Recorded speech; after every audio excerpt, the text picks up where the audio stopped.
Good morning, family fantasy football league. I hope you all have had your coffee. It is Max's Morning Madness, brought to you by DraftKings. Hopefully the background's looking the correct way, because if not, this is going to be really awkward. But check out DraftKings for all of your sports betting needs. We always love to bet on the Detroit Lions, so don't forget to put those bets in before we go out to Camp Torenta for the big Ford golf outing. I'm looking forward to that. Before we get into that, let's get into the week one breakdown. If we take a look at the scores, we had a wild, absolutely wild first week. We have to give the man his flowers. Big shout out to Grit Ass Iron. Getting the team change, maybe brought out the new jerseys for the second half of the league. Coming in with the largest score, our top dog of the week, Paul Ford, 165.38 points. His top performer was Josh Allen with 31.18 points. Brought in Joe Mixon to take out the backfield with 26.8. And then we had kind of a crazy game with Christian McCaffrey being out, CMC. So Jake Moody coming in with a big leg for 26 points, bringing in 165.38, giving the commissioner his first loss of the year. Now, it's kind of a bummer because as the commissioner, I thought I was doing really, really well. And actually, it was the third highest score, but big props to Paul for coming in 165.38, undefeated to start the year. Coming in there, we had the Meaty Buckles versus the Royal Oak Cavaliers. Meaty Buckles ended up taking down his mother, 122.08 points. That's another big win. Saquon Barkley going off, showing what I would probably consider is the top three offense in the league right now with the Eagles. So huge opening welcome party for Saquon Barkley to come in with 33 points. Obviously, Deebo Samuel coming in, sharing some of the backfield touches with 18.7 points. Big props to Alex coming in there. And it's just another extra feature here with the bigger Alex, Mr. Scratch himself, 102.74, not the highest number of points scored, but enough to take down Rowena here.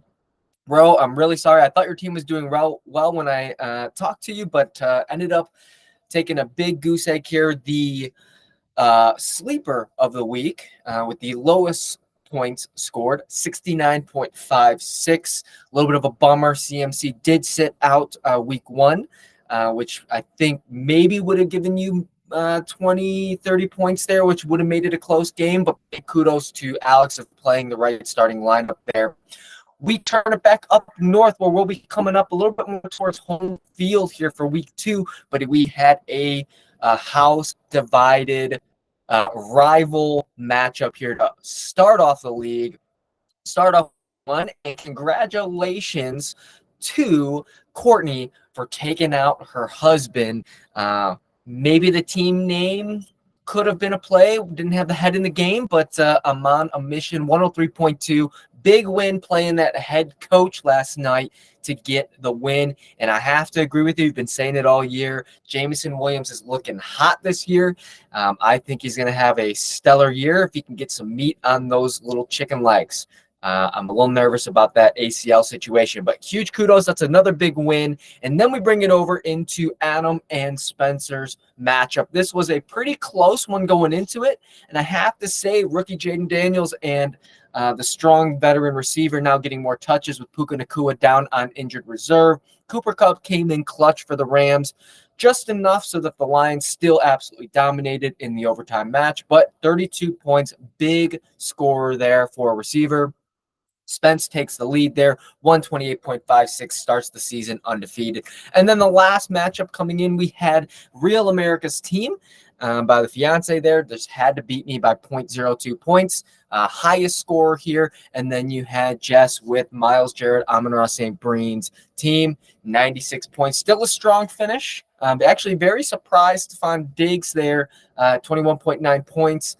But definitely a good team there. Breece Hall, you had the fumble, a couple of other things called back there. We might see this team come in down the road. But overall, we had a very, very strong week one. If we look at the standings right now for the league, we have grid ass iron number 1, 80% chance of making the playoffs. We have Stephanie, Spence, Alex, Courtney, Uncle Alex, all starting top 6 teams, undefeated here, looking really strong heading into week 2. Absolutely love to see it. If we look at week 2 matchups here coming in for Camp Torenta, which should be a bunch of fun, we have a couples rivalry here with the Real Americas team and Najee See Me, Najee Don't. We have the Greatest Show, another couples matchup here with Uncle Alex and Auntie Kim. We got the Meeting Buckles taking on Tyler here. This should be another good matchup. That's kind of an inter-team match there, so we should see some good smack talk on the golf course, even though this has nothing to do with that. Spence taking on Roe for the other matchup here. We have the Battle of the Cousins. We have Jess and Courtney. So Jess, you're just taking on all the twins right off here in the beginning. And then we have another family piece. We have Paul and Adam. So a good matchups here. I think it's going to be a good week. Looking forward to the smack talk coming in for Camp Torenta. And if we wrap up here on the league home dashboard here, you can always take a look at these here. These are the projections or the power rankings. We see a lot of movement that has happened here since week 1. Go ahead and don't forget to check that out. See where you stand based on the changes from the week 1 matchups. Don't forget to set up your lineups there. I know we're all going to be heading up to Camp Torenta Wednesday or Thursday to celebrate the twins' birthday and also get ready for Camp Torenta, a really, really fun golf outing. But don't forget to set your lineups before you get on the road because Thursday is the first game, and that's going to be at 8 o'clock. This is Max's Morning Madness. I hope you enjoyed it, and we look forward to talking about the games next week.